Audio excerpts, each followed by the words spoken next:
Once again, Charles Haase. I'm an LCPC. Worked over in Meridian at St. Luke's at our developmental pediatric and behavioral clinic.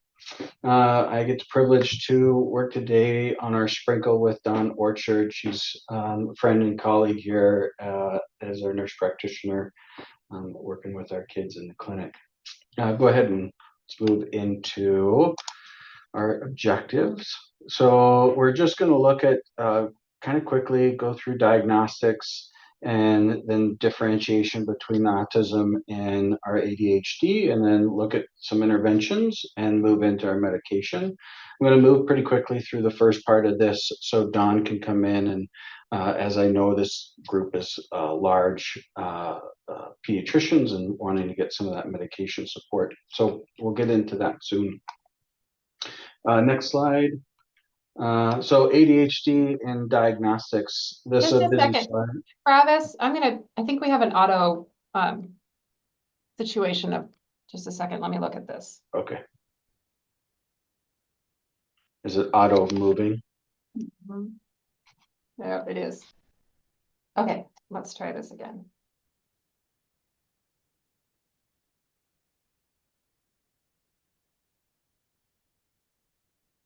Okay. Okay, I think we're good. Yep. Yeah, that's where I'm at. Okay.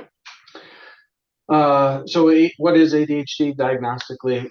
One kind of tidbit here that I put into parents with an ADHD diagnosis is an energy issue with kiddos. So they're trying to get through a task, and it's taking more energy to get in through that task. Diagnostically, obviously, you have an inattentive group of symptoms and your hyperactivity impulsivity group of symptoms. Explaining to them, under the age of 17, we're getting 6 out of each, and over the age of 17, we're having 5. And then there is obviously some exclusionary criteria within ADHD diagnosis and other comorbidities that we need to make sure that we're referencing and taking into account when diagnosing. Okay, let's move into the next slide.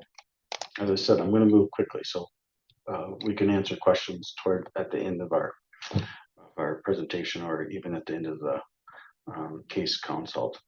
So ADHD and autism. So DSM-5 came out, no exclusionary criteria for ADHD under autism spectrum disorder, recognizing that's different from the DSM-4 previous. Within these two overlap, right, pretty significantly. And that overlap is difficult to sometimes get into and piece apart.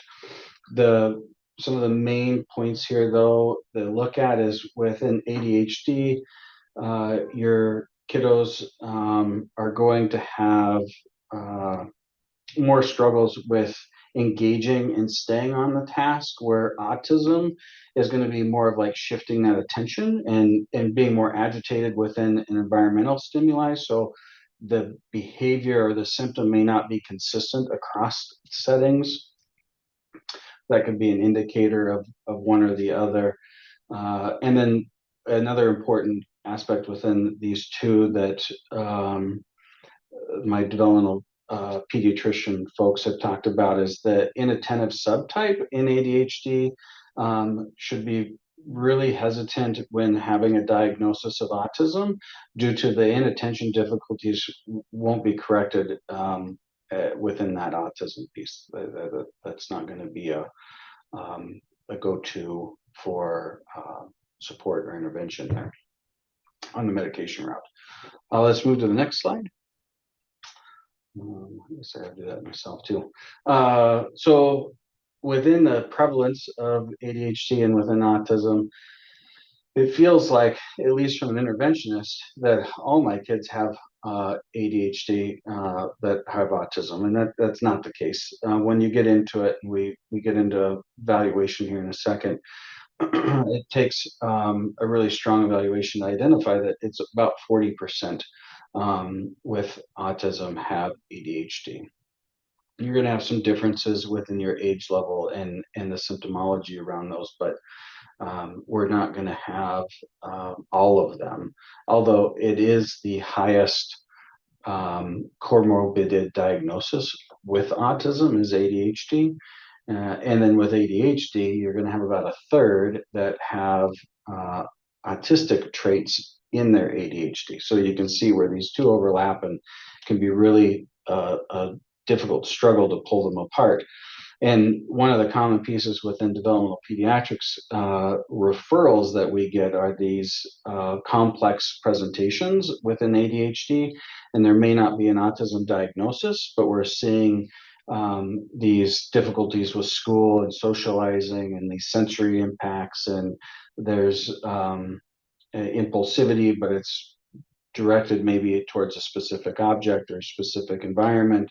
And so the need to do a really in-depth evaluation is appropriate for those kiddos. And let's get into that. Let's go to the next slide. So evaluating autism, Vanderbilt is obviously needs to be involved in that evaluation for ADHD, breaking it down into those two groups. And then making sure that when we're like if they're coming into our primary care clinic, right? So these kids come in and they may wait around for 15, 20 minutes. And being able to have not only your interview with the patient and the parent and your observation within that interview. So what hyperactivity, impulsivity, and attention do you see within that? But also getting it from your nurse and your PA or your front desk staff, other folks that have seen this kiddo over the last 15, 20 minutes while they wait, will also have observations to those potential concerns or symptoms. And that also includes like where is there anxiety, where there are parenting things, where there are other things that were impacting that presentation at that time that might be a struggle to really kind of pull out ADHD from the autism. And then always looking at your depression, suicidality, psychosis, any of those kind of things that are impacting it, and getting more observations from our other professionals. Move into the next slide, Lindsay, for me. So when looking across these settings and whether these observations are a speech therapist, an OT, another counselor, like multiple teachers in the school, resource room teachers, that's going to help add more data to the diagnosis and then to the evaluation on whether these things are consistent across or if there's any discrepancies that we're seeing. And if possible, collaborating with those individuals either through some EMR system or telephone calls. Let's see, do I have anything else on there? No. Okay, let's move on. So we get into interventions. Tom brings this up a lot in safety, right? These kiddos have the highest rate of death from drowning and unnatural causes of accidents. And so educating our parents, our school, our other professionals, our other caregivers around supporting the safety of these kiddos is first and foremost. That's the number one intervention we can do to help maintain and get into longer term and more supportive interventions for skills-based. And that being the gold standard is our ABA, is our behavioral interventions, is our parenting training, parent management training courses to help these kids generalize these skills into other areas of their life, giving them more of a base to deal with that lack of energy to move through a task, to recognize that thought that pops up in their head that's impulsive, where they can't turn off that go, right? The ADHD go button is just constantly clicked on. That oppositionality that gets brought up across sometimes this subgroup of patients where it's not always oppositional, it's a lack of understanding the consequence to doing something and just moving forward with it as if there was no consequence. And really it's just they're not gaining the understanding that there is a one prior to doing the action. speech, OT, educational interventions, bringing them in, helping them work through those generalization of those skills is going to progress that treatment much faster than just owning it and honing it into one area. Now, therapy wise, counseling wise, that kind of gets stuck because we get into these four walls and we can get somewhere, but we can't always generalize that. So, looking at these other options for our interventionists in the community around ADHD and autism. Uh, there's Ruby on there, as you can see, and that's a great resource for parents and other professionals to get some training on that behavioral intervention piece. We get some of the older kiddos or parents where we can create some cognitive behavioral therapy and get that understanding of the cognition and the behavior and how those two are interacting, and help develop even more skill into managing and self-guidance can help. But I would just make sure we're able to maybe move through some talk therapy or able to maintain within an environment to be able to get that kind of intervention. That intervention is going to become more specific around anxiety, social issues, depression, some of the comorbidities that come around with these two diagnoses. I get a lot of kids with ADHD, and by the time they're in middle school, they're depressed because they haven't had the skills to manage their social life, and their social life is so impacted that now they have this sense of sadness going to school, or they're trying to avoid school. And cognitive behavioral therapy can really kind of get into helping them manage and get out of that state. Doesn't mean we don't then do interventions around parents and them helping build skills for then this inattentive or hyperactivity issue. PCIT, parent-child interaction therapy, amazing too for your younger kiddos, especially within this combination of these two diagnoses, helping parents understand the behavior and interact with that behavior in a controlled manner, that they're not getting their emotions. That it's like the whole Bart Simpson and Homer Simpson scenario, where the parents are just so frustrated, that this PCIT can really kind of help pull that apart and help them interact. Don, I think I've covered most interventions. Don, did you have anything before we move into medications on some of these interventions that you want to bring up before you dive in? Well, I think I appreciate that. I think one thing under educational interventions is a lot of times, like schools will call parents and say, "Oh, your child has ADHD and they need to be on medications." But there are specific educational accommodations that can be put in place in school to help improve a child's ability to focus and perform well.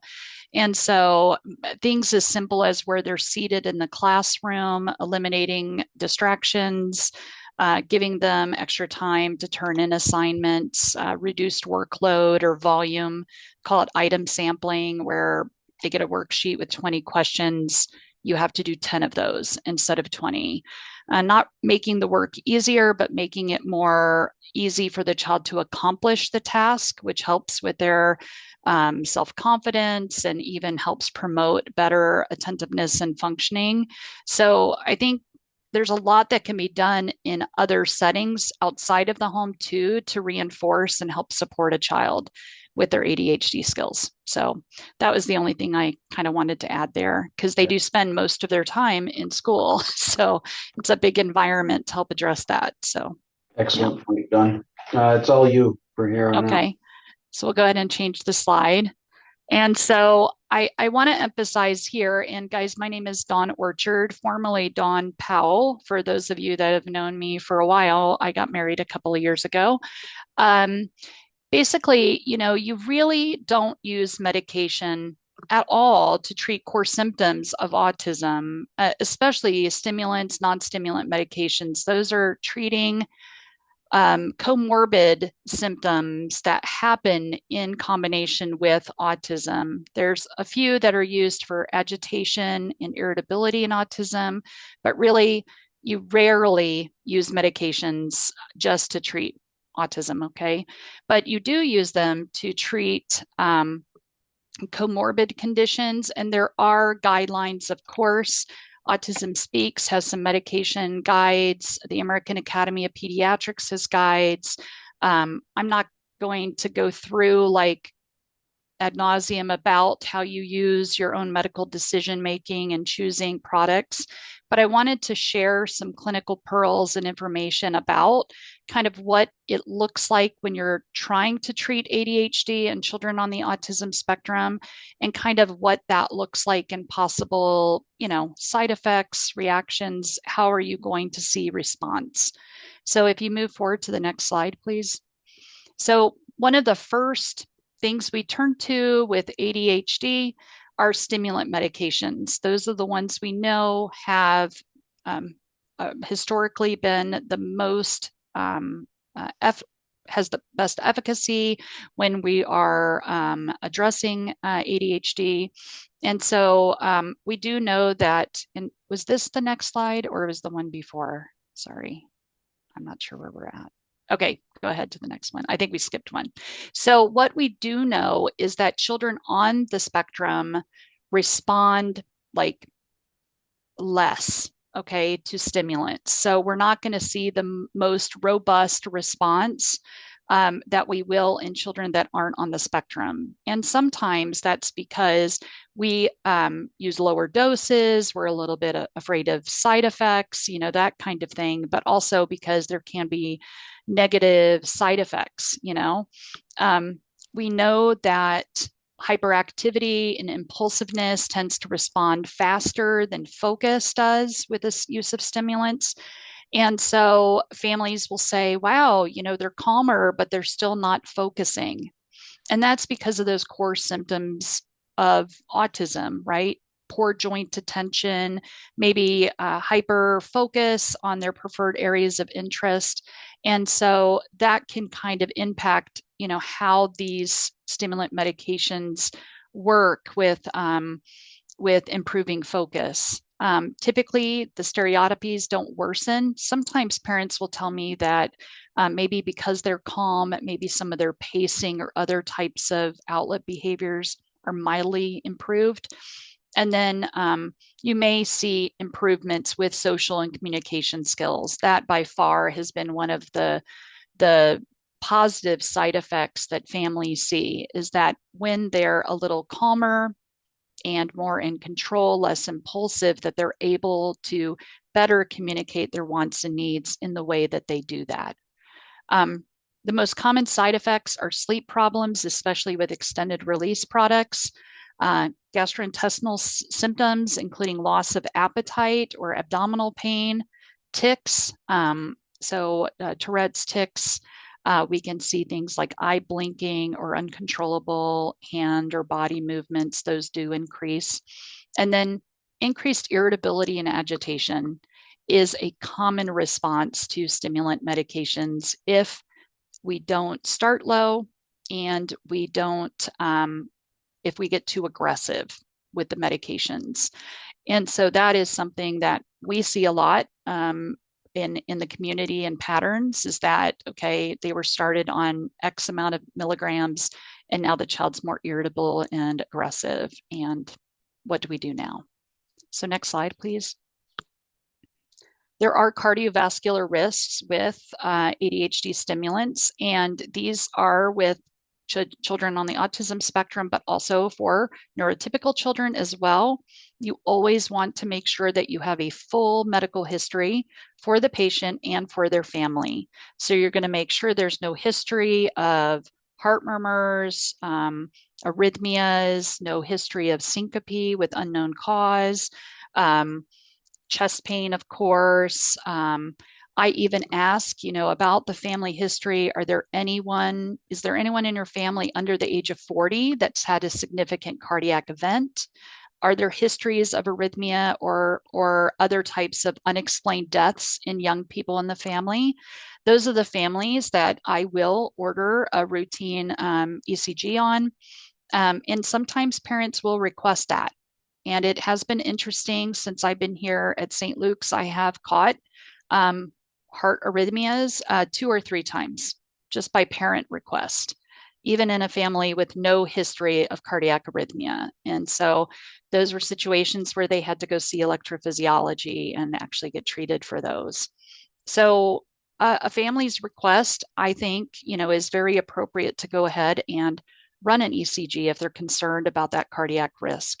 And the most common things we see are prolonged QT. We can see we caught Wolff-Parkinson-White syndrome and some other unusual sinus or like sinus tachycardia syndromes and things like that. So, and because stimulants can increase heart rate, those are important things to screen for if there's a family history. Next slide, please. So many of you might be familiar with the stimulant therapy options. There are two main there's only two families. We have the methylphenidates, Ritalin, Metadate, Concerta, Methylene, Daytrana patches. There are new medications coming out all the time in different forms, including tablets, capsules, patches, and liquid suspensions. And then we have the amphetamine family with mixed salts. Those are the Adderalls, which includes tablet form for immediate release and then extended release capsules, dexedrine, Vyvanse. There are some newer medications in there as well that are liquid formulations, and there is a new lisdexamphetamine patch, which is a 9-hour duration patch. I'm not super familiar with that, but you can research that if you like. Our key to providers is become familiar with a couple of medications in each family. Get comfortable with a fast-acting stimulant in each family and maybe extended release, version in each family. And be aware that cost can be a factor for families. Can the patient you're treating swallow tablets or capsules whole? Does the medication have to be swallowed whole? Do they need a liquid form? Those kinds of barriers, But cost can definitely be a factor, especially for those with private insurance policies. So they may have a step therapy model that you have to follow. But understanding and getting comfortable with knowing how to dose one or two options really helps you be more confident as you're starting, if you choose to start or initiate a therapy. We do have patients for some reason that react one way to an amphetamine salt. Maybe it's a negative experience. They're more agitated. Maybe they stop eating as well. But then we try a methylphenidate and they do amazing. Okay, so we don't always know the reason for that. But one thing I do, and this is just my advice to you, is ask family if the child, like siblings, themselves, anybody in their family, has had a need for ADHD medication and what has worked well for other family members. When you do that, you're kind of, getting that information, exploring kind of their comfort, their experiences. And then we do find that in some families, like everybody does well on this. It doesn't help you with all of your clinical decision making, but it does let you know if there's a family of stimulant that might be more effective or has something gone really, really terrible with another, and they might be very hesitant. And then just understand the preparation, the type and style of medication, how often it's given. Those things all kind of make a big difference.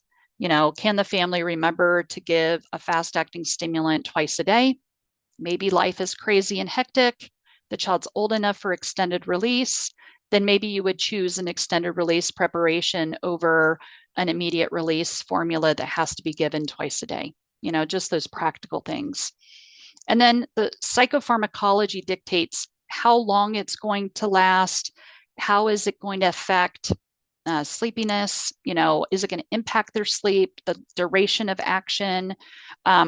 Immediate release formulas have a rapid drop off typically. So you can see rebound, hyperactivity really spike, in the evenings. Is that going to be something that's really going to impact family or therapies and services? And then always start low and go slow. That is my advice. If you're treating a child in general, any child, this is my philosophy, you start with a low dose and work your way to a reasonable dose based on their response and what the dosing parameters are. So as an example, I'll give Concerta as an example. Concerta's target dose is listed as 1 to 2 milligrams per kilogram of weight. Now, I would advise you start at less than that because they may have a significant physical or emotional side effect if you start too high to start. So maybe you start at 18 milligrams and we give it some time to see and make sure that the family is comfortable. And then you can make small adjustments depending on the side effects and comfort of the family, and then make those doses, and make those changes appropriately. And when in doubt, always start with a very small dose. And we usually use methylphenidates as our kind of go-to because they tend to be associated with less irritability, less kind of mood dysregulation than the amphetamine salts. But believe me, plenty of kids do well on the Adderall immediate release as well. So that's kind of how I've practiced for years. And before joining this practice, I also was in primary care, and this is how I practiced with, doing ADHD treatment with my patient panel. And so going low and going slow is always kind of one of the best ways to do things. Next slide, please. We also want to talk a little bit about alpha-2 agonists. So these are non-stimulant medication. It includes guanfacine 10x and the extended release form Intuniv, and then clonidine and clonidine ER Capve. These are all oral preparation medications. Guanfacine ER and clonidine ER have to be swallowed whole. And so there are some barriers with young children that can't do that. Studies have shown improvements with hyperactivity and impulsiveness more than inattention. But what families report to us is that when they're less hyper and impulsive, they tend to sit and focus better. So there are some benefits there. Families will sometimes tell us that their child is less irritable, less explosive and reactive. Maybe they're more calm and not engaging in their stereotypies as often, and they're actually able to interact a little bit and show improved joint attention. Guanfacine tends to show fewer side effects like sedation compared to clonidine, but every child is so different. There's not a tried and true, how do you decide which one is the best there? But alpha-2 agonists can cause significant sedation. And sometimes we see, and this probably is more often than not, but we will see kids that actually have trouble with sleep while on alpha-2 agonists. And then irritability. If kids are sedated or feeling tired, they can be very agitated or irritable on it. And then we don't see significant difficulties with blood pressure or pulse changes on the alpha-2 agonists at the doses that we typically use for ADHD. But I have had patients that have come to see me who are on very high doses of Intuniv, as an example, who came to see me on my first visit with them who had incredibly low blood pressures. And so that's when the dosing isn't appropriate for the child. And so there's definitely, some side effects. And so it can be a good choice if maybe historically in the family there's been poor responses to stimulants, or maybe the family would prefer to go to a non-stimulant medication and the child is younger. So next slide, please. And then we have the SNRIs, and these are used primarily to address inattentive symptoms. Some families are very anti-stimulant medications. They really want to help their child with just focusing. And so the most well-known is Strattera atomoxetine. It has an effect of about 40% or 0.4, efficacy. So once you get to that like effective dose, it can help improve symptoms around 40% of the time. It can cause irritability, GI discomfort, and a lot of the time the side effects, especially the irritability and GI headache type side effects, lead to discontinuation. It takes a long time to see the effect. So with SNRIs, just like with SSRIs, they do take time. And so getting to the ideal dose to really help the child based on weight, it takes time. It's not something you can do quickly, and really to see that improvement can, sometimes families aren't, really sometimes patient enough to wait for that efficacy to happen. And so those higher doses are often required, So there are dosing parameters, and usually the target is, the highest end of dosing with atomoxetine and this is age 7 and up, is going to be like 1.4 milligrams per kilogram of weight daily. And we have seen where kids need to split their doses to tolerate it. And so there's some trickiness to using Strattera, but it can be an effective solution. In practice, and this is back when I was in primary care, I found it to be really effective in young people with anxiety and inattentiveness, and historically I've seen it work well for young people on the autism spectrum with those combination of symptoms. And then there's a newer medication, Qelbree. I will tell you that I have not in practice used this often. I actually reached out to our child and adolescent psychiatry colleagues, and they're not using it as often either. It is brand name only, and it can be quite expensive. It is covered by Idaho Medicaid, but private insurances have wholeheartedly not been wanting to cover it unless specific step therapies have been followed. It does have a capsule that can be opened and sprinkled as long as it's swallowed, the sprinkles are swallowed whole. And it has a lot of the similar side effects as atomoxetine, but a much simpler dosing strategy. So I didn't want to spend a lot of time going over the dosing of that. But I do find that both of these options work well when kids have a combination of other comorbidities with inattentiveness, like anxiety, depression, those kinds of things. So they can be good choices, solid good choices. Next slide, please. So the biggest risk in treating ADHD with children on the autism spectrum is that they can become more irritable and agitated with these medications compared to neurotypical peers. Okay, so they're at higher risk for those types of reactions. And so you want to be careful and screen for other comorbidities like anxiousness, because stimulants can definitely worsen anxiousness or cause even worsening of like hyper focus. So a lot of our kids will be hyper fixated or overly focused on a subject or activity or whatever that is their fixation and their inflexibility, and that can sometimes worsen those symptoms. And then oppositionality can increase definitely with the use of stimulants. It's definitely difficult to separate out how many of the symptoms are related to their autism diagnosis and how many are related to the ADHD. And so I always say, try to do as many behavioral interventions as possible and making sure that we really have exhausted the things that are accessible for us in our community and with our schools and with therapies before we start moving straight into medications because of that risk.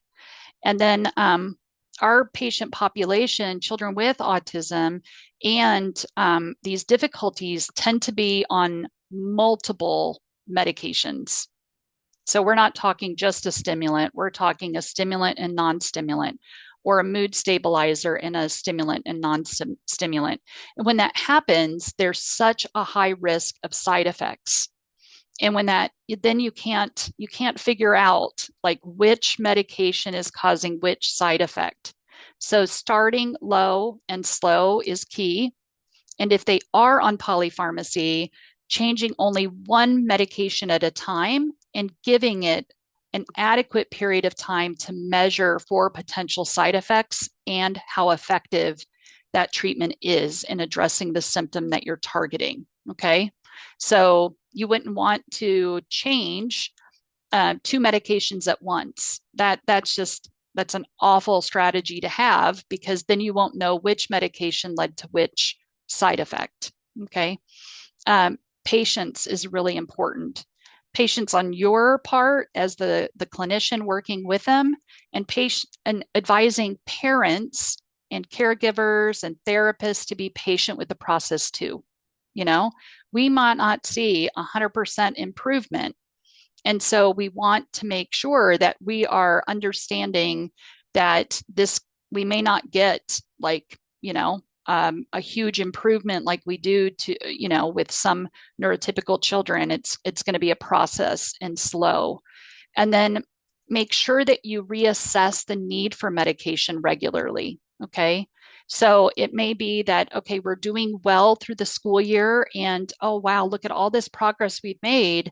Maybe over the summer, we start to kind of pull back on dosing to reassess the necessity for our stimulant, for our non-stimulant, because they do have side effects.